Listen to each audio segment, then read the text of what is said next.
পরম প্রেমময় যুগপুরুষোত্তম শ্রী শ্রী ঠাকুর অনুকূল চন্দ্রের শ্রীচরণে আমার শতকোটি প্রণাম।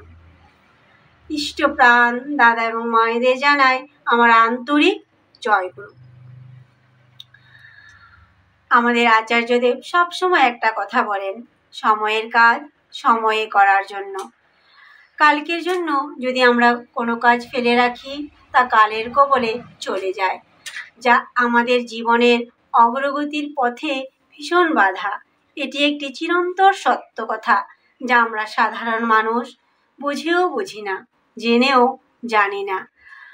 একজন গুরু ভাই নিজের জীবনের একটি বাস্তবিক ঘটনা বললেন, যা শুনে সত্যিই মনে হয় যে ঠাকুরকে ধরে একজন মানুষের মন কিভাবে কতটুকু পরিবর্তন হতে পারে। দাদা বলছেন, সেই সময় ছিল 1976 সাল। তখন তিনি সদ্য বিবাহ করেছেন। বাড়ির পাশে জিরানিয়া বাজার অতিক্রম করে আরো কয়েক কিলোমিটার গেলেই ওনার শ্বশুরবাড়ি। বউ তখন শ্বশুরবাড়িতেই অবস্থান করছিলেন। তিনিও একদিন সেখানে যাবেন বলে মন স্থির করলেন। শেষবেলা তিনি বাড়ি থেকে বেরিয়ে জিরানিয়া বাজারে পৌঁছলেন। সেই বাজারে একটি ফার্মেসিতে তিনি মাঝে মধ্যেই যেতেন। সেখানকার যে মালিক শ্রীযুত বনমালী গোস্বামীদা, উনার সাথে খুব ভালো সম্পর্ক, বন্ধুত্বের সম্পর্ক।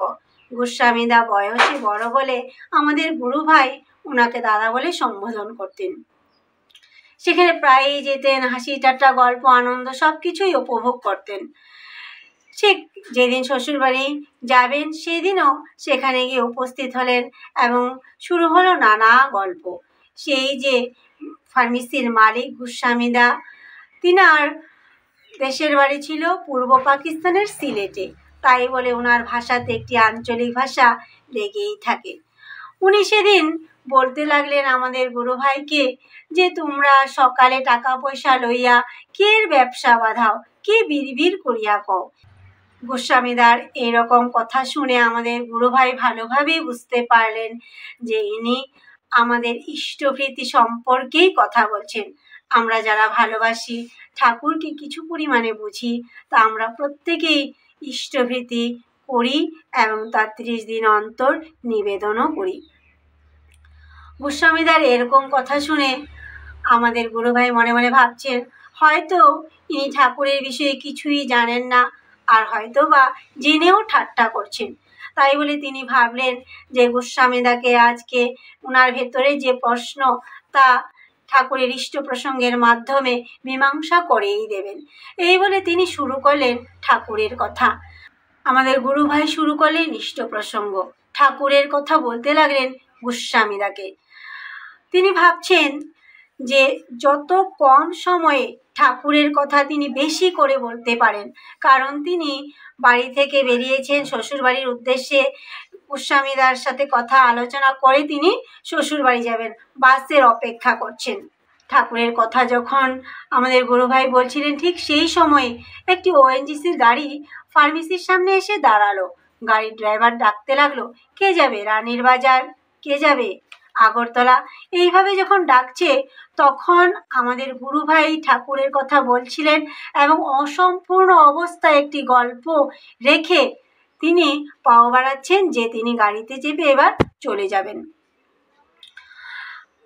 ঠাকুরের গল্পটি অসম্পূর্ণ অবস্থায় ছিল বলে গোস্বামীদার খুব রাগ হলো যে ঠাকুরের কথাটি সম্পূর্ণ শুনতে পারলাম না।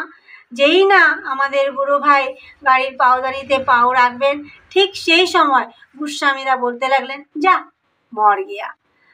এই কথাটি যখন আমাদের গুরু ভাই শুনতে পারলেন তখন তিনি আর গাড়িতে উঠলেন না। তিনি আবার ফিরে এলেন গোস্বামীদের কাছে, একটি চেয়ারে বসলেন এবং যেখানে অসম্পূর্ণ অবস্থায় ছিল গল্পখানা সেখান থেকেই শুরু করলেন ঠাকুরের কথা। যখন এই ঠাকুরের কথাটি শেষ হলো ঠিক সেই সময় একটি যুবক বাইকে করে আসলো গোস্বামীদার কাছে এবং বলতে লাগলো যে উনার বাড়ির সামনে নাকি একটি গাড়ি অ্যাক্সিডেন্ট হয়েছে। এই কথাটি শুনতে পেরে সঙ্গে সঙ্গে গোস্বামীদা এবং আমাদের গুরু ভাই সেখানে গেল এবং গিয়ে দেখতে পারলো যে এই গাড়িতে আমাদের যে গুরু ভাই উঠতে যাচ্ছিলেন, সেই গাড়িটি একটি টাউন বাসের সাথে ভীষণভাবে সংঘর্ষ হয় এবং তার ফলে ওএনজিসির যে গাড়িখানা ছিল তার ডান পাশটি ভেঙে চুরমার। সেই গাড়িতে ছিল 4 জন আরোহী এবং 4 জন আরোহী শেষ, সেখানেই মারা গেছে। গাড়ির ড্রাইভার যেখানে বসে গাড়ি চালাচ্ছিল সেই স্টিয়ারিংয়েই মারা গেছে। সেই বাসটিরও ড্রাইভারের একই অবস্থা এবং সেই বাসেও 12 জন লোক মারা গেছে। এই অবস্থাটি দেখে আমাদের গুরু ভাই সেখানে নিস্তব্ধ অবস্থায় কিছু সময় যেন দাঁড়িয়ে রইলেন। তিনি যেন আর কিচ্ছু বলতে পারছিলেন না, ওনার হাত পা যেন চলছিল না, নড়ছিল না। যখনই আরেকজন দাদা ওনাকে দাদা বলে সম্বোধন করলেন, তখন তিনি যেন চেতনা পেলেন এবং সেখানে যে চারিদিকে আর্তনাদের হাহাকার, কান্নাকাটির রোল, তার মধ্যে তিনি সহায়তা শুরু করলেন।